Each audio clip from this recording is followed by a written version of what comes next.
one of the things that Once did really well is when it really wanted to have a background character setting things in motion, because everything was melodramatic, it really made it happen because everyone is in their feelings all the time.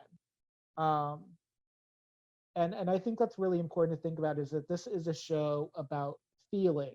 So if the plot lines confuse you and they make it hard for it to follow, just remember, much like Glee, it's not really about the plot. It is in a way, because if somebody stabs you with a sword, you're liable to stab them back. But Once Upon a Time really is about hearts. I mean, there's a reason they have Yes. literal physical manifestations of hearts that literally turn black and they can turn to dust. It's because it's not about the plot, it's about the feeling, much Yeah. like an Ariana Grande song. I am John McDonald, American playwright, and in honor of season two, my cursed item that I'm holding that's going to be integral to the plot is my Revolution Birds of Paradise makeup eyeshadow palette. Hi, Magnus. Well, hello, John. You rather caught me off guard. I have not thought of a cursed item of my That's own. okay. If you need a Mhm. cursed item, Ooh. Aurora has one. Hook has like two of them.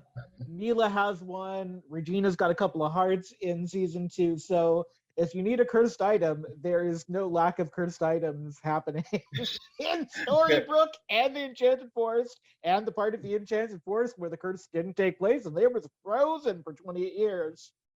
So if you need one, there's Ooh. probably one to borrow.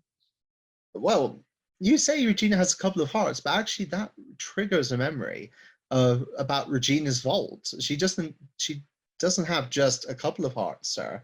She's got a whole vault of hearts. And if you think about it, that actually never came up in conversation again. Well, They never technically, mentioned about her okay, vault. so technically, is that a vault that she created or one she inherited from Cora? Is Ooh. the question that I have. Maybe it's not talked about because it's just assumed that it's Cora's, and Cora never really explains herself, so I don't know. Ooh, very interesting point. Very interesting point. I suppose if I had a cursed item, it would be this wooden mask I bought whilst I was living back in Oxford some time ago. Went into a local handicraft shop and I found this lovely um, pale wood mask that had been done in a sort of elven face with like curling wooden hair coming away from it. I've always really enjoyed it, but my boyfriend looks at it and he's like, "No, you can keep that, but you're putting it in a drawer somewhere, and I don't have to look at it." I mean, it does sound like something where you'd put it on in like a Fullman situation and go full Jim Carrey in the mask, but that's just me thinking out loud. Mm, And not to detract from what we're talking about today, because if we start on the mask, then we'll spend a whole episode talking about that because it was an amazing movie. But we're here again to talk about Once Upon a Time. We started out last episode with kind of an introduction to where it kind of falls in pop culture. mm. Yeah. And we did season one, which was probably the least convoluted season, as you will see as we continue to talk. And before we Mm. get going, I'm going to apologize. Apparently, Belle was in season one, and Red Riding Hood was in season two. And apparently, as I was looking over the episodes, Ruby is rather integral to the first half of season two's plotline and does a lot of stuff with Belle. So Belle was in season one, even though I don't remember her being in season one, and Red Riding Hood is in season two, even though I don't remember that from the first viewing of the show.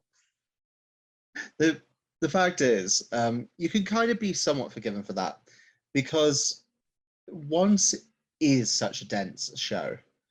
On the surface, it may not appear to the casual viewer that it is, but when you actually start looking at it, each episode is an hour long, and it contains its own self. It has its own self-contained story, but it's also weaving in to both the season or half season, as it'll come in the future, narrative, as well as the ongoing plots of the entire show. Um, and you've got all of these multiple different characters popping in and out or making little appearances. You could be forgiven if you don't remember everyone where they were at every point, especially since Yeah. sorry, not Red Riding Hood. Especially since Red does sort of vanish further into the show, but then like makes the guest appearance later on back again. out of the blue. Yeah, which Uh, they also wanted for Sebastian Stan. They mm, actually, before he was cast in Marvel and on Broadway, before he was cast in Marvel, they wanted to do a spin-off for the Mad Hatter. So there were shades of Once Upon a Wonderland long before um, he actually left the show. And that might be something interesting to talk about next episode, is to talk about the idea of how Once Upon a Time is formatted, because it really breaks tradition. mm, Because in American culture, perhaps not in British, but in American culture, um, most of our high fantasy series were either made for TV movies, films we saw on the big screen, um, or they were like a special one-off TV miniseries. So like if you look at Sci-Fi's Tin Man or Sci-Fi's Alice, which are the two examples I think of when I think of like spiritually close to Once Upon a Time, those were like 7 episode contained miniseries. They were special events. They had really a cinematic feel to them. Richard Dreyfuss was amazing as the high off his kite wizard. Specifically, I don't know if anyone else has seen Tin Man, but I think Tin Man is amazing. And so, mm, really, Once Upon a Time, for all its density, felt like to me that it was trying to both evoke that familiar feeling of what had been done in the medium, but also be, an hour-long episodic program. And I want to take some time to think about that and detangle it, because I mm. think medium is its own conversation that we should have Yeah, with the audience. Because I think when we think about stuff in pop culture, we don't actually talk as much about influence of medium as we should, which was why it was really important for me when we talked about Into the Woods to talk about both the Broadway show and the film, because those mediums affected things differently. exactly. You've got fans of each specific type of medium, and you also got the fans that are overall fans, you could say.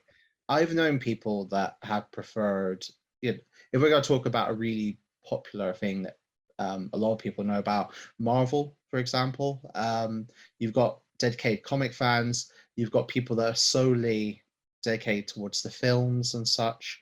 Um, and what's really interesting is the MCU is adapting source material from the comics and from different cartoons and such that have happened previously, but it's doing it in its own light. Um, Yeah. what would be an interesting comparison in the future, perhaps for another podcast episode, if we explore this further, is how the familiar stories that have been told in the MCU movies, in the Fox's X-Men movies and such, how these popular stories have been told in those mediums, and sort of a comparison of how it really comes across.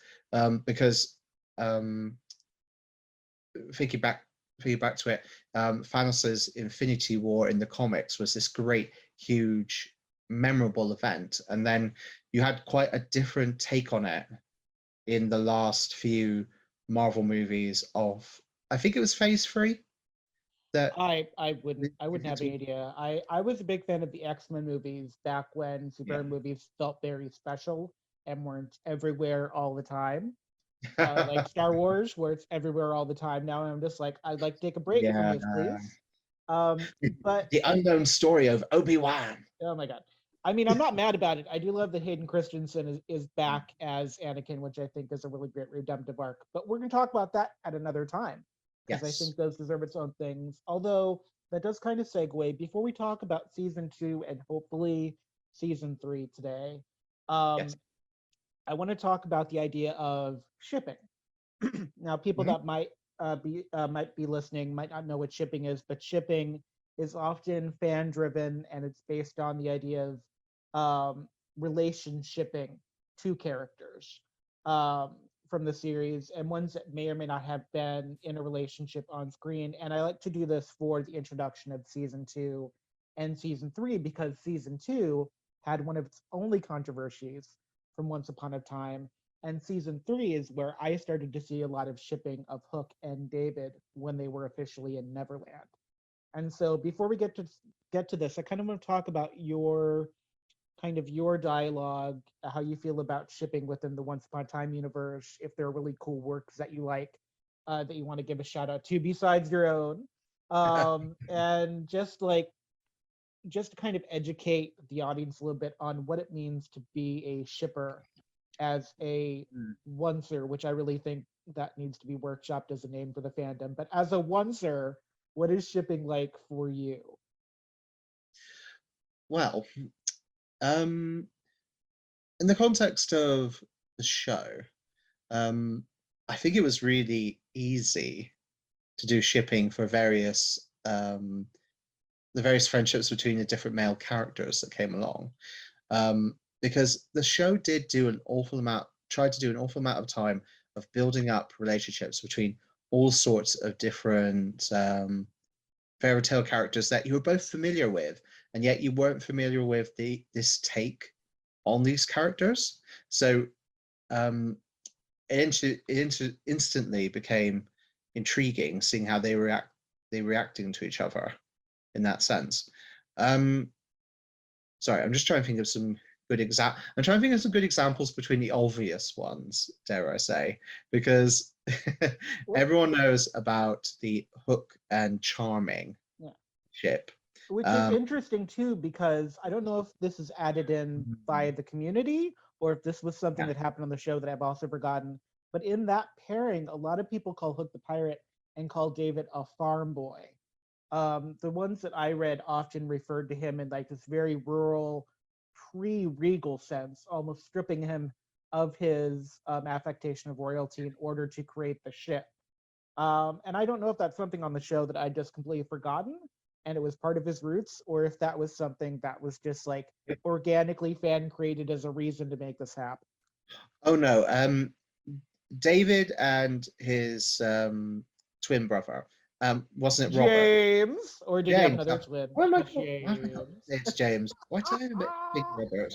Um, so David and James, I'm they sorry. were. He's David with highlighter. I'm sorry. Really, it's so clearly queer coded. Like it's not even funny. So bit of background. The evil King George couldn't have children, and he wanted an heir. So he beseeched Rumpelstiltskin to find him a suitable heir for his throne, and Rumpelstiltskin spirited away a young infant James to serve as George's son. How very And biblical of him. then, indeed, you can almost say quite anglicized in some ways, considering how popular James and George are as British monarchy names. Oh yeah. But anyway, that's beside the point. So James gets himself offed. I believe it was a dragon or it was a giant. I forget which one did the deed. And then he picks up David and he says, "Look, look here, boy. You're going to be my new son, or I don't know. He's going to kill his mum, burn the farm, and slaughter all the goats as well." But David was literally a grown farmer's son until he was basically thrust into the leather leggings of a prince, and he had to learn heroics basically on the spot. So there is background to it there. I'm not sure why some of the fans sort of take David back to his roots as such.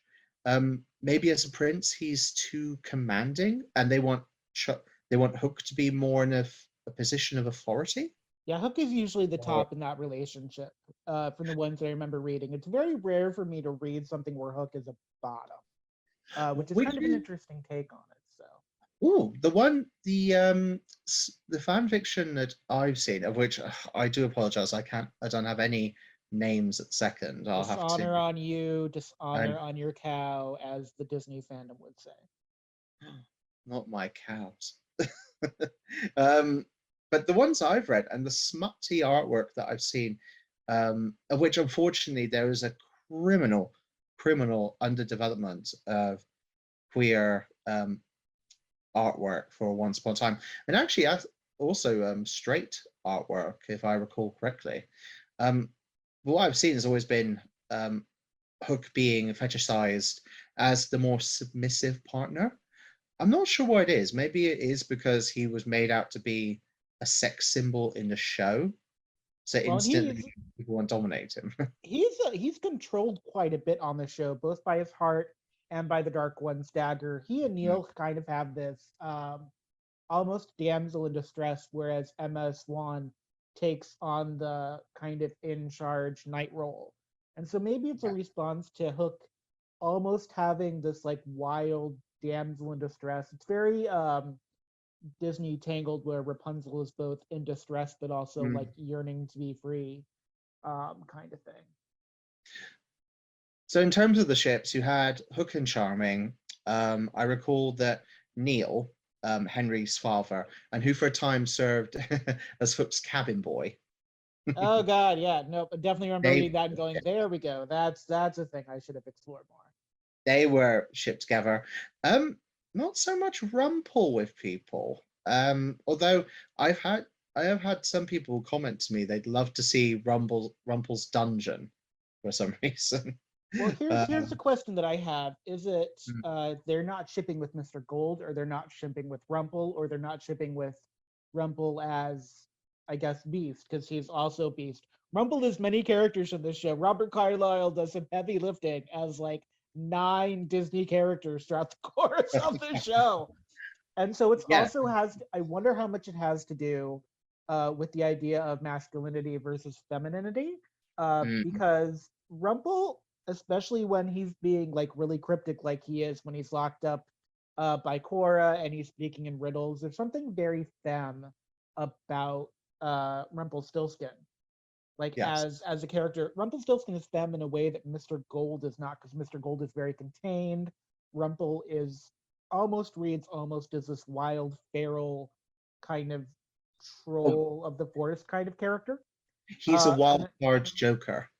yeah, so I do wonder if it has to do with the perception of femme Mm, versus mask, which is ironic in the Once Upon a Time fandom, because it's almost like policing who gets desired in a way. Because it's really easy mm, to desire Regina, because even when she's like soft and feminine and kind of her younger version of herself, when she's kind of falling in love and she gets the attention of yes. Tinkerbell in season 3, like there's something very lovable about that Regina that just wants to be free, but you can also really fall in love with that more kind of sharp, evil Regina because she's so fabulous. So I wonder for the men if there was like Mm, a kind of a double standard in the course of the show. mm. Very, very true. It's not Uh, something I've necessarily thought about. Sorry, you were going to say? my other question while you're thinking about that is the idea of AUs in this universe. So in fan fiction shipping, there's often a lot of times where people will do like it's called like if you think about it, the really popular one is like the coffee shop AU, where 2 characters are taken Yes. out of their world, but they still meet each other, and one works at a coffee shop, one goes to coffee shop. So they're basically transplanted into a mundane world, essentially. Now, for me, when I read a Mm, lot of Once Upon a Time fan fiction, which I didn't read a tremendous amount, but I read enough of it, it always felt like it was always magic and it was never alternate universe. I never felt like they stripped away the magic. They always wanted them in the Enchanted Forest. They always wanted the wild location. They always wanted it to be somewhere where there was a lot of unknown. Did you get a mm. lot of fan fiction where it was more mundane, where it was about Storybrooke, just Storybrooke, and it wasn't the dual identities, where it Ooh. was, where it was about the mundanity and the falling in love without the kind of distraction of wildness and magic? Or is that part of the allure? Is that they have to sword fight and they have to have the duels and they have to have the magic in order to make the characters work? Well, I think you have to see it in the sense of which characters they're attracted to, or should I say what variants of the characters people are attracted to. Um, I do recall seeing some stuff about Snow White and Regina, or shall I say Mary Margaret and Regina. Not s There is some controlling stuff I've seen about Snow White and the Evil Queen in the Enchanted Forest. Um, a lot of it was more the stuff that I recall was more set in the Enchanted Forest, and I wonder if, from a narrative standpoint, that's because um, people get really into the fantasy, the adventures and heroics that are available, and the fact that you can write in all sorts of other secondary characters.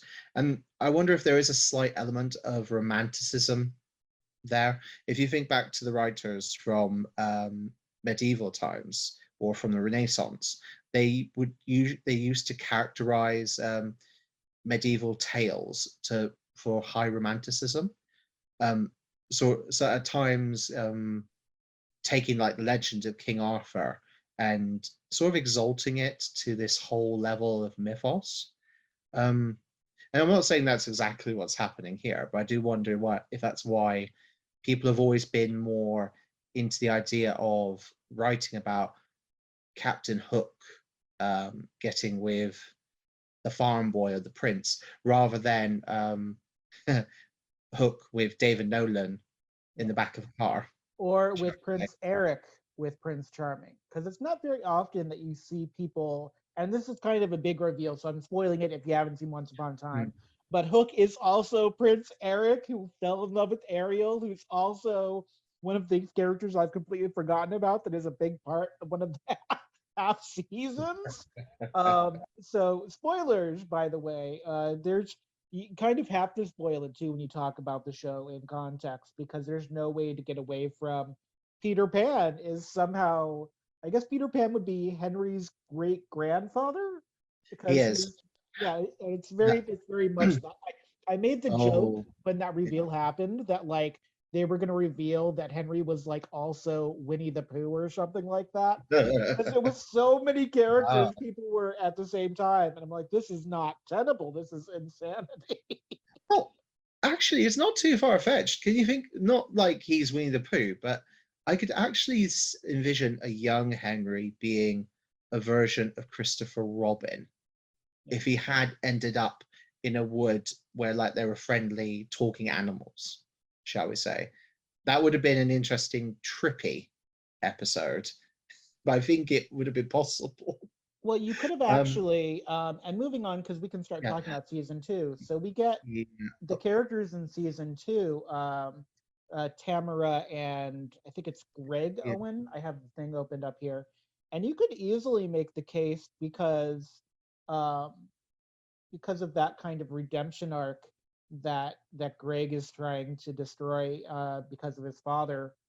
Um, it gets very it's so complicated. You can't talk about it without like telling the story of it, because if you try to cliff yeah. notes it, it doesn't work. But Well, suffice it to say, it's kind of a plot hole involving the Owen family being in the Maine forest when Storybrooke comes alive, and they are somehow invited to stay in Storybrooke even though they are mundane essentially. So hmm.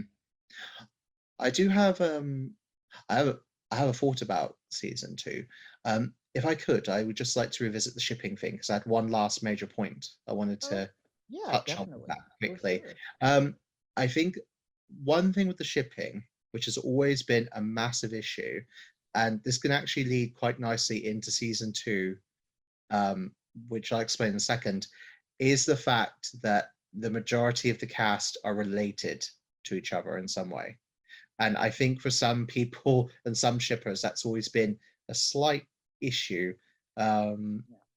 because not everyone has become desensitized by Game of Thrones and is all happy to start having this stepmother getting with that, you know, Well, cousin, etc. Well, and here's interesting that that taboo wasn't the issue for people. It's not that people had all these triple, quadruple dual identities.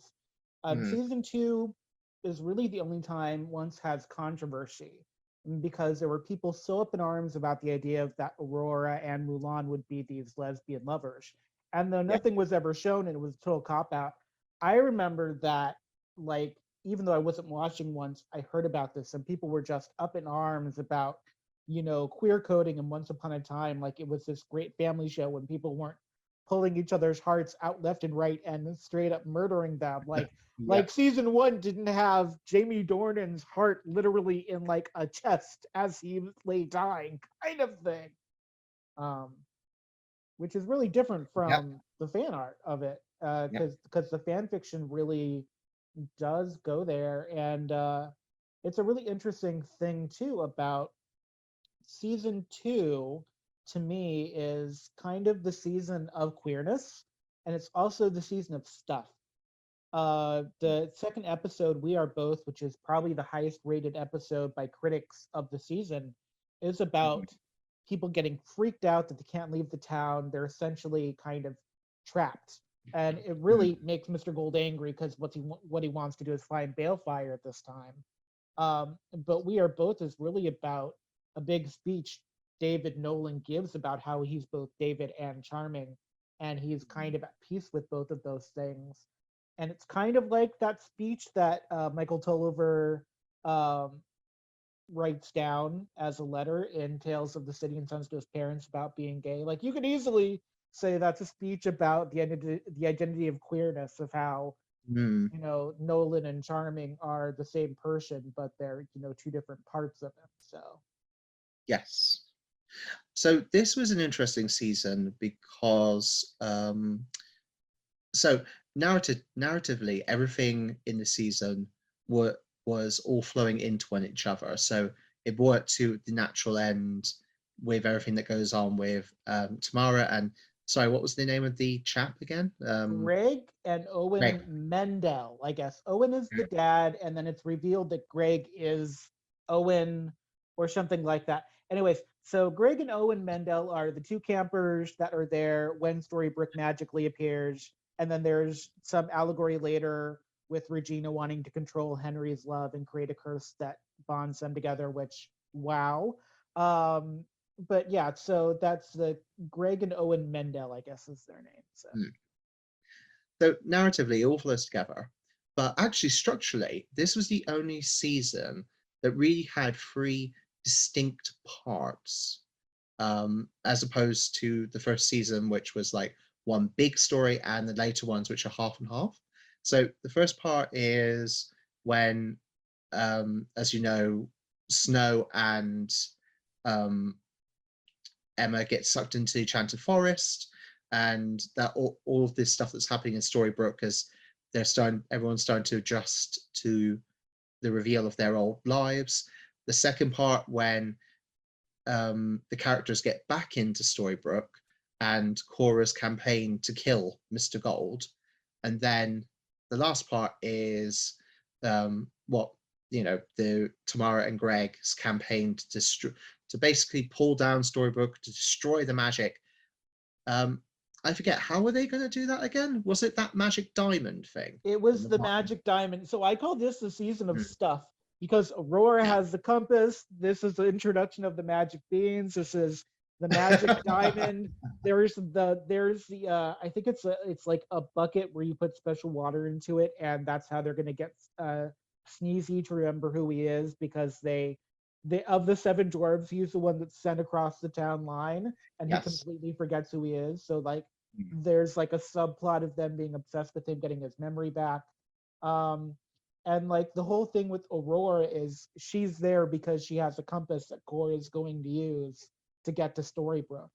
And so Aurora and Mulan are really only there to show off this part of the Enchanted Forest that I guess didn't get hit by the curse the first time, but they're part of the curse that's going to be the third curse, the third time around. And it's there are curses and there's stuff.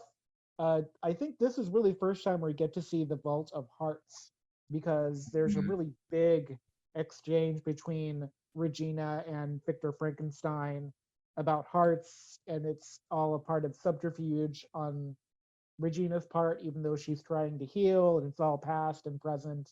It's a whole thing. Hmm. It is. You could also say this is the season that started to pull away the mask of um, like everyone is necessarily good, and some people are good, some people are evil, etc., and start to give more character shades of grey. Because, as you say, Regina was trying to um, move past her evil side to try and almost start to redeem herself so she could have something true with Henry. And it was really great to see how Cora managed to so easily sucker her back in Yeah. to the I dark mean, side. it's a very selfish because she does not want to stop magic so she can do better as a person. It's Henry Mm, wants me to stop doing magic, so I'm going to do it for Henry.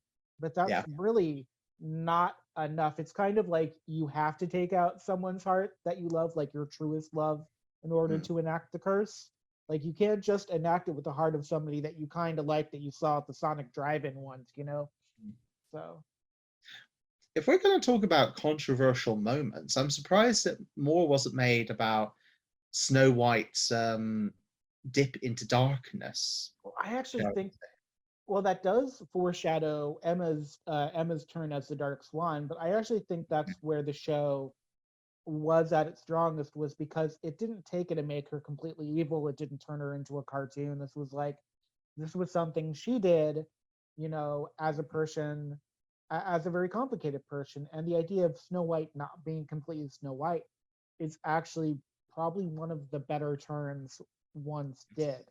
Because it kind of did come out of nowhere when you saw it and was like, no, this show is definitely doing something. I mean, you can understand it from Mr. Hook, from Captain Hook. You can understand it kind of from Emma because she didn't grow up in the fairy tale Mhm. universe. So her doing bad is not a big deal as so much. But it's one of those things where um, season two is about stuff. It's about dual identities. One of the Mm. episodes is literally titled "We Are Both," but it's also about how those identities kind of create chain reactions. If anything about season Yes. two is important, it's about how all these characters were linked, not because they were all dual identity characters, but because they all influenced each other's lives for better or for worse. Like have you can't have Rumpelstiltskin and Mr. Gold battling Captain Hook without Balefire. It's not Super Smash Brothers Fairy Tale Edition. Like there's actual literal desires here. There's revenge. There is the idea of freedom. Mm. Cora is a great character because she's not a big bad, but she's definitely a big bad in a sense that like Spike on Buffy, who was controlling different things that happened that led to other things that happened. Mm. So I think Yes. Cora as a bad is actually really useful. I also think that whether or not you like Frankenstein as a Once Upon a Time character, I think Victor Frankenstein and the idea of brotherhood, which we see later in the Frozen season, in season four, with the Mm. idea of sisterhood, it comes up here. And I think it's a very elegant foreshadowing. And I like that it's the kind of masculine Mm. version of it, of the idea of grief, because you don't really see a lot of characters grieve because characters get sad, but you know that people are going to come, you know, back at some point. In this universe, people don't really die. I mean, they do, but they don't. It's not, you know, it's very much like Infinity War, where you know there's the 5 year gap, but then everyone's going to come back to life magically. So Mm. No, I know what I know what you mean. There is occasions when some characters do have permadeath, um, but there is quite a few. Sometimes they just use new variants of the existing characters to get around certain narrative problems, like in the seventh season when they decide to go with a different version of Hook, so that our Hook can keep his happy marriage and everything, but we still got a Hook that we can go on adventures with and have his own story. yeah, and that's an Yeah. interesting thing to Uh, talk about in season seven, the idea of wild versus tame, because they kind of dance around that in the show quite a bit, the Enchanted Forest versus Storybrooke and how it influences people. Because when people are in Storybrooke, they tend to be, except for David Nolan, who's intent on teaching his grandson how to fence and fight and whatever, and almost get him murdered several times throughout the series while teaching him how to do these things. Most of the people in Storybrooke, they actually kind of allow Storybrooke to tame them. Where when they're in the Enchanted Forest, they're more wild. It's almost more passionate. The only mm. person who seems to thrive in Storybrooke really is Regina. Everyone else really would rather just be literally anywhere else. Oh, days. Mm. It no, just thinking back to what you were saying before about dual identities and such. Um, you don't see many shows that do explore a whole cast having basically what amounts to previous lives, and them having almost a reincarnated state. They are, in a sense, still the same person because they didn't die due to the curse. They were just sort of given a new identity. Well, and they That was, got that kind of from Lost too. You can yes. see shades of Lost in season two, Oh, especially. yeah. I feel like season Oh, two yeah. especially is where Lost comes into play. A lot of the time with Lost, there was a sense of characters trying to make a lot of sense of the surroundings and adjusting to new facts and situations that were influencing massive changes in what was happening. And yeah, you had the status quo basically in season one and Regina's attempt to preserve it. And then you had sort of this season two was a lot of the characters trying to make sense of a whole lot of new stuff they had to deal with and all these memories and such, and establishing going forward a new type of status quo, like you saw with Emma and Regina starting to come to an understanding rather than being purely antagonistic against each other. So that set the groundwork for later on when you did have what was essentially like a core cast, or shall we say, a core group of heroes that the town always turned to deal with the situation. And they actually made light. I remember them making fun of that in, I believe it was season 6, like when they say, "Yeah, how many times have we done this? We know what we're up to. Let's do it." Well, and there's a So, lot of role reversal in season two going into season three. And there's a great line in season two. The one of the first times Emma and Hook fight, I think they probably launched 1,000 ships the way that Dean and Castiel meeting in that barn in season four Supernatural did, was when Hook and Emma meet and she's like, "I don't trust you," and he's like, "You really shouldn't," as they're going up this very dangerous beanstalk and who knows where. I think it's really cool and clever, and I think we really start to see the roles reverse here, and significantly roles in season three start to get reversed because up until then, Peter Pan had never really been evil. He'd been a bit of an imp. If anything, the most evil lost boy we'd ever seen was Rufio in the Hook movie. Um, but really, there was never a sense that Peter Pan was evil until once upon a time that took this kind of impish forever boy character and turned that really into kind of this psychotically focused, not afraid of death, but just like everything can be a game character. There's a lot of Cora in Peter Pan in a way, which I really like because Cora kind of had that power for power shake vibe in a lot of ways, almost until the last season, yeah. in my mind. So yeah. So do you have anything else you want to talk about for season two? Because there's a lot of stuff in season two that's really good. The Victor Frankenstein stuff I really like. We didn't really talk about Regina and Daniel, but for me, Regina and Daniel is often overshadowed by Regina and Robin, anyways. Um, Yes. which Daniel. Sorry, go on. which originally, by the way, Robin Hood was supposed to be played by Tom Ellis, who would go on to be probably one of the best Lucifers that has ever been on screen. So I'm not sad that Sean McGuire took over for him because it gave Tom Ellis room to do other things. But there are a few episodes where it's like a credited thing where I think when you like saw him from the side view, it was Tom Ellis as Robin of Locksley. Mm. Yes, I'm not sure why they changed over the actors, but it probably was something to do with scheduling Well, in issues. 2013, he would have just been coming off of Doctor Who as well. So he may not have wanted to stay on TV because I feel like after you've done Doctor Who, like if you start doing more and more TV, then you're not going to get other things. And ironically, then he ended up on Lucifer. So I don't know. Um, yeah. Mm. Um, Touching on what you were saying before about Peter Pan, something I've always really liked about Once is they have they have a good way of putting in little hints and references of potential characters and dare I say villains in the future. The thing that really sticks out to my mind, the Black Fairy.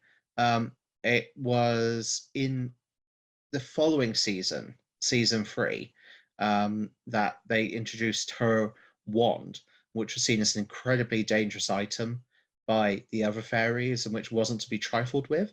But there was themes of her wand, the mentions about black fairy dust and such. Yeah. You had all these little things, and I thought those were really good little hints that at some point we were going to see the black fairy, and it nicely keyed it up. And if you look at it in context of Peter Pan, you start to get some little mentions in regard reference to Rumpel having a suspicion who was behind the events that were going on in the last part of season 2. Um, and if you think about it, although he wasn't explicitly really mentioned a lot, he really did set up things in the later part of season 2 to lead into season 3. He was very much the shadow antagonist of the series of the season. Um, and I always did find it really funny that in his quest to find the truest believer, Peter Pan had set up this whole organization of basically puppets, because that's what he saw Tamara and Greg as, just some puppets he was Yeah. using on the end of strings to, or shall we say, the ends of shadows Well, and to manipulate. we also see in season 2 leading into season 3 how gold is often hoisted by his own petard, because things he doesn't count on that he sets in motion happen. So the whole reason Hook and Smee end up in Neverland is because they get a bean from him that they did not have before, because Mm. Neela didn't want to tell him that she wasn't in love with him anymore. So like the idea of Hook in Neverland not being because of Pan, but being because Hook wanted to have years of time to think about the revenge he wanted to take on Rumpel. It's a really interesting thing where, yes, he has all this power and he's setting things in motion, but you cannot control people's reactions, even in fairy tales. Even when things, because one thing Once Upon a Time does when they re examine the Enchanted Forest and they go back in time is they make these characters very complicated. The idea of lovelorn Regina uh, not being able to be where she is and having flecks of goodness in her that she could have become someone much better. Like she didn't have to go down the bad path, and she actively ended up being kind of seduced in that Darth Vader way. It's a really interesting take on the idea of what does it mean to be black and white? What does it mean to have morality? What does it mean when these fairy tale characters have morality, but it's kind of this wilderness morality where it's like, I want to be good, but I also have to do this to protect my family. It's a very interesting. Balefire, who's kind of the catalyst for 2 and 3 in a way, um, is really a big part of that. Like the idea of Mm. he's not a hero, but he's not a bad guy. He was a thief, but it's kind of like Emma was a bounty hunter Oh, not it's quite because she had interesting. like this law enforcement thing in her show. Ooh, that's actually quite an interesting point, and I think this does start leading us nicely down the whirlpool Yeah. into the third season. And I have So to tell you, the Neverland stuff is probably my least favorite, except for a couple of things. So like I'm a little biased against season 3, part 1, but if you like it, that's great. I know plenty of people that really love Neverland. So I liked it and I didn't like it. Um, I liked the fact that we were in a totally different place and we were really seeing a lot more background development to Mr. Gold, because of his strained relationship with his father. And it's something quite ironic I've just thought about, that Mr. Gold, Rumpel, went after the Dark One's dagger for multiple reasons, but mostly because he was so terrified, and I think he never wanted to really be afraid again. He wanted to be in control of his life. And then suddenly he had the magic to no longer be pushed around. But what's ironic is, um, he was his life was really against him from the start because his parents massively messed up in different ways and set him along a different path and informed his character. And then you had his son who also did things that set him up along a different path, So for someone that was desperate to be in control of himself, his destiny, his own life, he was perhaps the person in his family that was the least in control of himself and And what he was and going on. Regina have that in common. When we have Yes. the reveal of Tinkerbell as being Regina's fairy that Regina screwed over out of fear, essentially, that's one of the two things in Neverland that really worked for me. Mm, Was as much as like I have some issues with the casting of who they got to play the fairies. I always felt like the fairies in Once were way too grounded, and they read like really exotically European, almost in this French manner. And when I think of Fae, I tend to think of them as more kind of ethereal and enigmatic. And I felt that fairies in Once Upon a Time were almost always used as plot devices. I kind of like the idea of fairies having this almost nun cloister magic thing going on, very Mother Superior sound of music.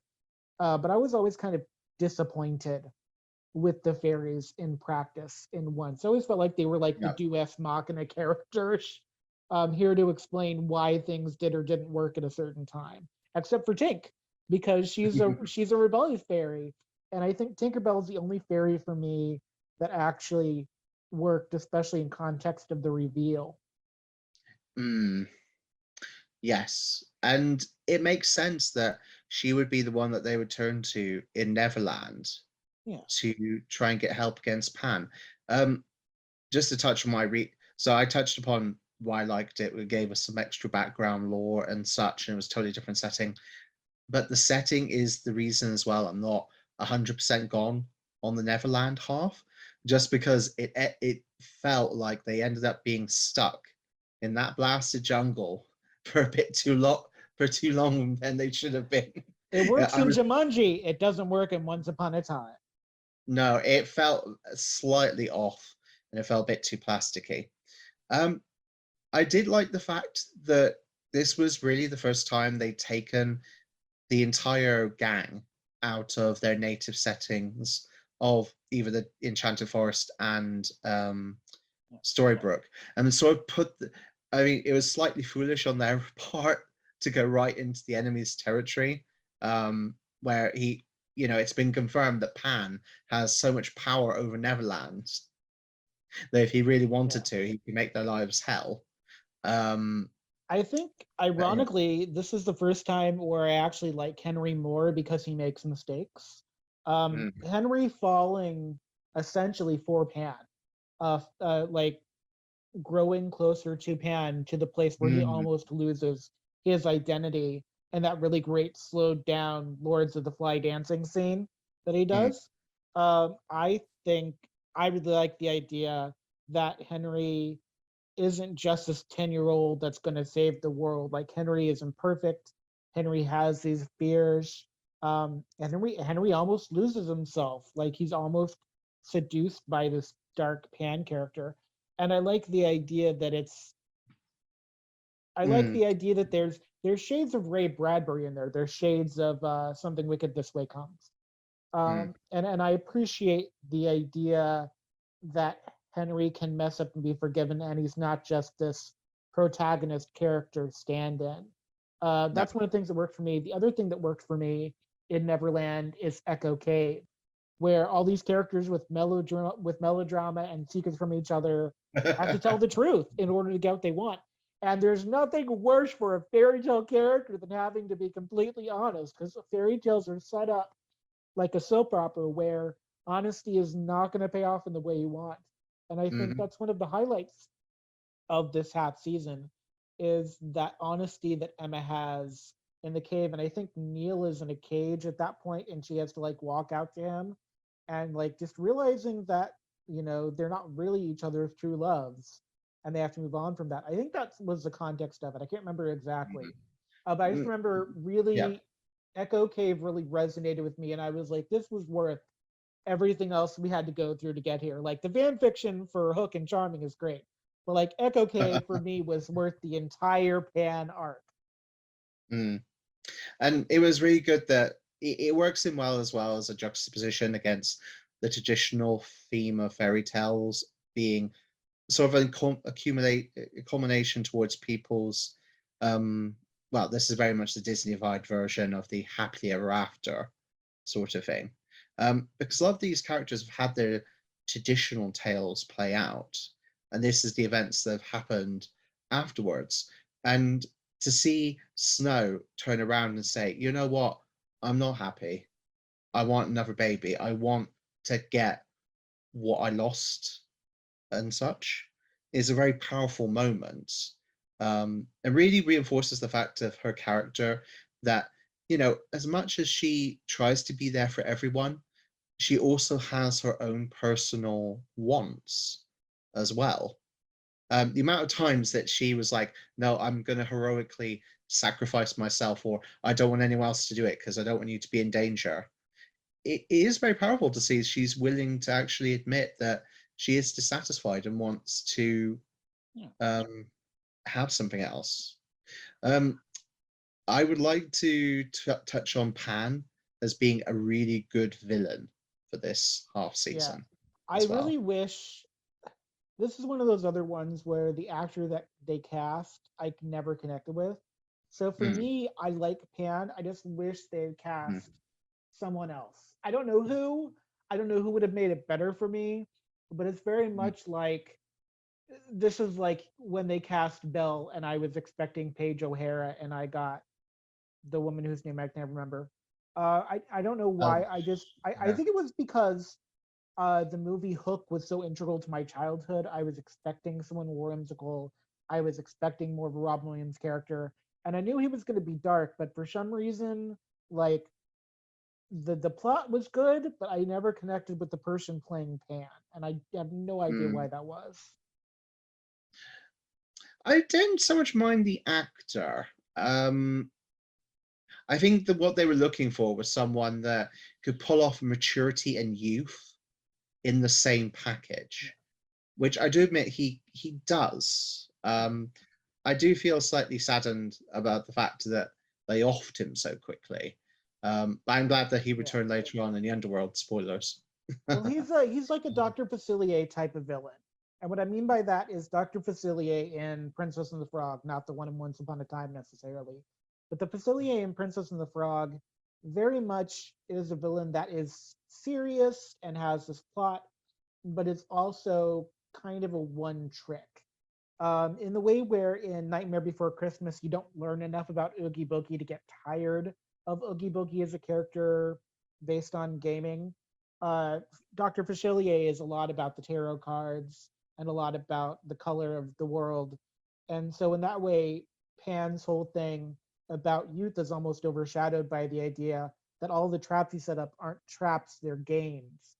It's still a vernacular, and it's a vernacular that can get very like you can only do it so much before you've got to think of something else. And at that point, then you have to mature him, and then he's no longer Peter Pan. And it's really great because it breaks the whole Peter Pan eventually becomes Captain Hook. Because in the original story, Captain Hook and the Lost Boys are lost boys that Peter Pan didn't kill, essentially. So in the original Peter Pan narrative, like there's no Rumple that's making this stuff happen. This is like a literal war between two worlds, essentially. So yeah, I got Pan is a pretty good antagonist, but it's only half a season and some change essentially. And so you don't and then there's a whole thing about well then the curse is being enacted again, so they're going back to the literal well, the wishing well, and it's not. I think season 3 is where people started to get kind of tired and dissatisfied. That's where you start to see the tropes starting to come in, and it's where you start to realize that this show could bend under its own weight very easily. It does make me wonder why they chose that narrative structure for once going forward, because like season 1 was its own beast. Season 2 was great in seeing a lot of, as you say, substance and think role reversal and such. Why did we get a bit more of a formulaic half season thing going forward? I think guessed it. I have an idea, hypothesis. So I was reading the synopsis of the episode. season 3 is the only episode, I think maybe season 6 is this way, where the finale is a two-parter. So maybe they weren't sure they were getting renewed for season 4. Mm, And they wanted to bring in, because they were going to do Once Upon a Time in Wonderland, which is something they did as a spin-off, which I don't know yeah. anybody that saw. Um, but I often wonder Mm, if they wanted to bring in the Wizard of Oz to kind of go and talk about the land without color. Like if they wanted to do more spin-offs where they could do more things with other mm. properties, it's possible they wanted Wizard of Oz because they wanted to do a spin-off. Maybe they even wanted to do a Neverland spin-off that never got off the ground. Haha, pun intended. Because Peter Pan's ride is the most it's the most loved ride at Disneyland, I think. It's the one that always has the longest wait, no matter when you look at it. And I do wonder if it's about they weren't sure if they were going to be renewed, because essentially they start the season over at the halfway point. Like the curse is Yes. enacted, and then Henry and Emma have to be waken up by Hook. That was one of my favorite reveals, actually. Was Christopher Gorman, who is one of my favorite English actors, as Walsh, as a flying monkey turned human. I I actually think know. of all things Selena did, that was the best. That was my absolute favorite. Everything else about Selena I could give or take, but having Christopher Gorman transform into a flying monkey was that was supreme for me. That made me so happy. I have to admit, I remember my reaction being one of great surprise when that happened. Of all the things, like You what we weren't had ready to pick, for it in real time. It was so good. I knew there was something off about him. I knew there was something creepy, and he had plans for Emma beyond just, you know, lovey-dovey such. But I did not expect him to come back as a flying mammal. Yeah, I have to say. yeah. I think the second half of season 3 Mm, in a way is more interesting than Neverland for me in some ways, and it's less interesting in others. mm, Zelena is a hard casting for me because I never think of the Wicked Witch as a redhead. I'm always distracted by casting someone that does not look like any version of the Wicked Witch I've ever seen and keeping her as a redhead after her skin has turned green. I don't know why that distracts me so much, but like there's something about Zelena that is very distracting. I don't think Zelena as the Wicked Witch has a bad arc. I think she's actually really interesting character in that she reflects a lot mm. of both Cora and Regina. But like I can't get past the actress enough to enjoy the arcs themselves. I like watching her turn green. I like the conversation she has with Dorothy in the Wizard's Palace. Like I like the stuff that goes on because I think I'm supposed to really like her, but I just cannot connect with her at all, like in the way I can't connect with Pan. I just could not connect with her. So whereas Regina is very much a scene stealer, and your attention's drawn to her constantly. Yeah. In regards to Rebecca Mayer, I think that's the actress's name, as the Wicked Witch, she more breaks your immersion when you're trying to watch it. It's not I don't know what it is about her. I like the idea of being a reflection of Regina's desire to love and Cora's insecurities around power. She's a reflection of Mm, both of those women very well. Maybe it's the fact that she's a reflection of them, and I never feel like she's outside of that reflection. Like she very much feels like the younger sister in some way, because most of her, even in season 7, when she's yoga instructor, it's mm, still all about her wanting a baby. And mm, it's very much like she's never really allowed to be outside of that role as the wicked. Like she has all this untold power and she's going to enact a whole other curse yeah. and she literally Mm, turns green with envy. But yeah. she always so much wants to be Regina in a way. It never feels like she wants to be Zelena, Mm, um, which I'm yeah. trying to talk through to myself right now. So It never feels like she wants to be her own person, that she has to in some way like humble her sister and prove that, that what that her mum was wrong to give her up. I mean, that was the whole premise of her song in season 6, I believe, in the Oh musical God, yeah, in the episode, musical episode. uh, Oh, which some of those I'm. people should not have sing. Bless them. I love them so much. But you Um, can't do a musical episode with only half the cast being able to sing. Like I can't. When we get to season 6 and we talk about it, I'll be like, this is it's fine. It's not offensive, I guess. so you mentioned about Zelina being powerful. Something that was always understated in this half season was Zelina's intelligence. If you think about it this way, Zelina came up with a time travel spell in order to reset things and to be able to live the life that she wanted.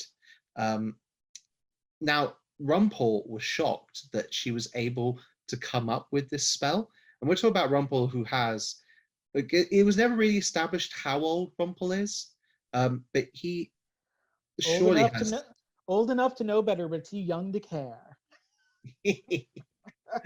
like, like but he seems to have quite encyclopedic knowledge of magic and of mystical practices, and probably decades to hundreds of years worth of experience. Um, that from what it sounds like. So the fact that he was stupefied that she'd been able to come up with something in her lifetime, it really shows her intelligence, as well as being able to pretty much back everyone into a corner. Because if Regina hadn't suddenly got the Deus Ex Machina good magic powers all of a sudden, Yeah. Well, I don't and know if and Zelina would Gold be. Gold spends the rest of the series being stupefied more and more. Like things happen that he did not intend, and I actually kind of like that humbling of him. So by the time we get the reveal about him and his kind of doomed destiny in season 7, it actually makes sense. And you can go back and watch the series and watch the points where he was actually being pulled along without knowing it. Um, It goes back to our earlier point where we were saying about the fact is, for someone that wants to be in control, he is perhaps least in I control. I will also say season 3 is the first poster DVD cover which only features one character. You see the outline of Regina's eyes and the apple, and you don't see anyone else Mm, on this DVD cover. So there's no mention of Zelena. There's no mention of Pan. It looks like it's a Regina centric season, and it is in some ways because it's about her discovering love and discovering mm, goodness. But it's also not really. When I think of season 3, this cover seems slightly disingenuous because it makes it seem like poison apples and apple turnovers are going to play a much larger part as opposed to like mm, Rapunzel and Lumiere and Glinda the Good Witch, who apparently can't use magic against Zelena because they were friends at some point, which seems very arbitrary. Um, mm. but I really do think Tinkerbell is a great asset to the cast. I don't Yes. hate her character actress as much as I hate Selena's character. Like, I guess hate is not the right word, but like Tinkerbell, I don't mind as much. I like the reveal of Prince Eric and Captain Hook. I like Ariel for the little bit of time she's in there. And I liked Echo Cave. I like the idea of this cave where these melodramatic characters with these secrets can only succeed by telling their truth in this cave. I think it works really well as as kind of notes to the season. I do also like the mystery of why everyone in Storybrooke in the second half is really kind of messed up by Zelena. Like uncovering that Mhm. truth and peeling back the layers and not actually knowing why it is the way it is makes the second half of season 3 work for me because I don't Yeah. know and I need to know. And I also need to know how Snow White got like because we see Snow and David Yeah. fooling around throughout the course of Mm, season 2 and season 3. Like I know people are like mad about the time traveler's wife on HBO, but Snow and David, like they get it on some. Like they are naughty little they're a naughty little couple in this season. Like uh, I mean, in real life, by that point, I believe the actors were married and such. yeah. So that, I mean, their chemistry it is very much real. Although I don't know whether that helps the matter or not, or makes it slightly worse since there's actual real passion going on there. Yeah. um, that's actually raises a really good point. The amnesia thing, it could have gone well or bad, because you could have, if by playing the amnesia card again and like everyone's lost their memories, what happened and such. Like, I feel it did work because they managed to make it into this thing of, obviously they are going to find out soon why, because it felt that way, like everything that was going on. Um, but at the same time, it could have gone bad, like by playing that same trope again so soon after the first season. Um, But I think it yeah, worked because we know Zelina's bad and they don't. Like you've yeah, definitely got there's a fairy tale vibe about Zelina even in the real world where like as Mary Margaret is pregnant, you're like, stop letting her alone with Zelina. Zelina's gonna steal this baby. It's one of those yeah. things when you can easily shout at your screen about that. And like the characters really they acted well, like acting like the things they didn't know. Um, Mm, and then having season three ends with this 2 hour special, Snowdrifts, and there's no place like home, where they have to reunite Snow and Charming, and like the world is literally going to break apart if they don't, because this is the center of a universe. mm, Um, I really like that. It leads into the Frozen Elsa half season, which I have torn feelings about. But I also wonder if Wizard of Oz as a half season was in response to like Wicked, and they were trying to do something very Wicked-esque, the book, not the musical. mm, So I wonder if there was actually more of that than we give it credit for when we talk about season three. But I do think the season three two-parter finale is really special. There is a sense of urgency to it. Um, Everything that could have gone quicker in the pan part of the season, I think it works really well in the 2 hour finale, which could have worked as a 2 hour finale for the show in general because it brings back, the two true loves of the main cast. It doesn't feel trite. And it does leave a cliffhanger if you wanted to. So yeah, I think there's things about season three that are much stronger than a lot of the things in Fables, where it's going through this idea of what makes a fairy tale character, what do they do when they're faced with a real world where things aren't so black and white. Um, yeah, and I just love the idea of I think season three there's enough that you can like it that you can get through the stuff that's not so great. mm, And then you get all the fan art of Hook and Charming together, and can't be mad about that. mm. Indeed, indeed. Yes, I do wonder whether um, these different half season stories they start to do was an attempt to sort of excite people with new special characters, like guest stars popping up. I mean, clearly Frozen was that, Well, and because we do get stuff setting up the Hades season because we do get Pandora's box. So doing yeah, it in half season does allow you to put in breadcrumbs about things that are coming up, which is mm, kind of nice. yeah. Mm. Also, Charming and Snow share half a heart. It's super cute. Like, it's super cute, and you can't hate it. Oh, oh no, definitely, and that actually is a really good moment in Regina's personal development. I mean, the fact is, she's finally pulling out Snow's heart, but she's not going to destroy it. Instead, she's going to use it to help save their love. Yeah. And I mean, if you don't have a more dramatic U-turn than that, I don't know what else is. It's satisfying in a different way than if Regina had just been evil and torn out her heart for the shock Mm, of it. yeah, Yeah. but you could clearly see the temptation. Like there was a moment's temptation there. Like she was struggling with herself at times, with some of like her impulses. So clearly, actually, when you think about it, when we talk about breadcrumbs, the amount of breadcrumbs to show that the evil queen is still very much inside of Regina. Yeah. Like even when she's the evil queen again in the Enchanted Forest, she's changed due to her time in Storybrooke. But there's almost like there's the past evil queen and the current version of the queen that is a combination of her and Regina, if that makes sense.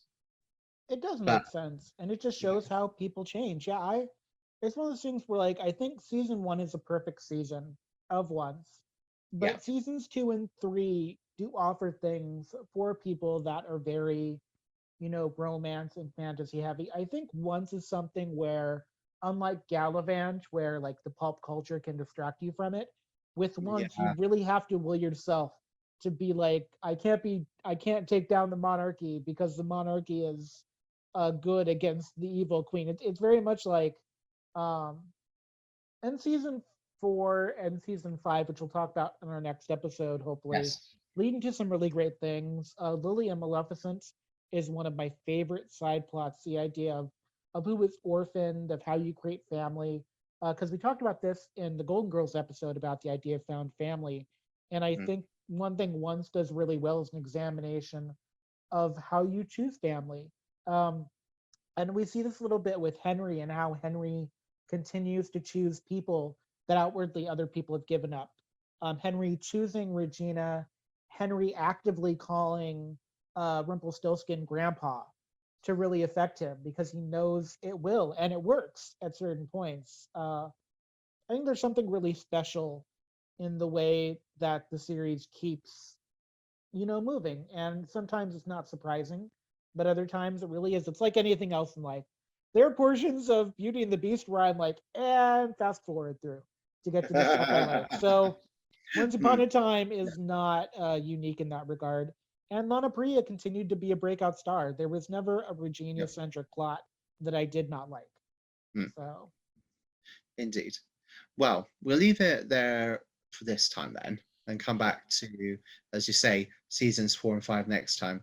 Um, at that point, thinking about it, let's touch upon Belle in more detail. Yeah. Actually, since you mentioned her, but we haven't really given her any proper discussion as of yet. I agree that there is quite a bit to discuss there.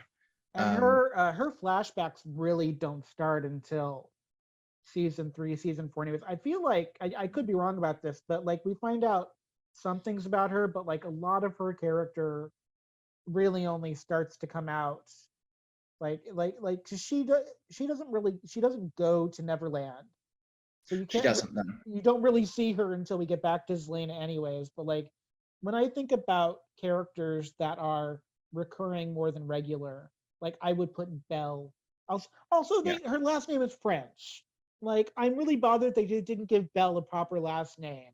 Like I'm sorry, calling her Belle French is too on the nose. Oh, They could have oh, and done Mr. Gold isn't.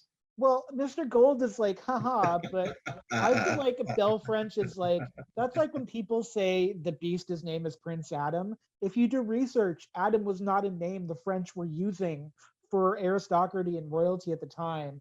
So it's like a fan made thing, and it makes me like a little upset that they didn't actually try to give Belle a proper last name. Um, I really feel like Belle deserves. I think it's because so many people, including me, like Belle as a character in Disney canon. Like when you do things like that, it bothers me more than Chernabog only really being a shadow puppet. Like because Chernabog excited me that I knew he was coming to once. But we're going to talk yeah. about that in the future, and there's Yes. more future to have. And so I think we'll end there. And I had a great time talking with you about seasons two and three. And I did as well, sir. And I'm sure that we'll have plenty more interesting little tidbits to bring next time. Yeah, and of course for the audience, we love to interact with you. If you have favorite moments from Once Upon a Time seasons two and three that we didn't talk about, if you want to talk more about Aurora and Mulan, because we really didn't touch on the controversy, if you want to tell us what your favorite Once Upon a Time ship is, both traditional or non-traditional, we have a YouTube section in the archives. You can always come and hit us up on our Instagrams or on the Twitters And yeah, pop culture is a conversation. So come and converse with us, especially if you love Once Upon a Time, hate Once Upon a Time, had a girlfriend that loved it and made you watch it with her and you secretly loved it, but always complained while the entire time while being invested. Please come and be a part of the conversation. And we'll see you next time because Once Upon a Time isn't too far away.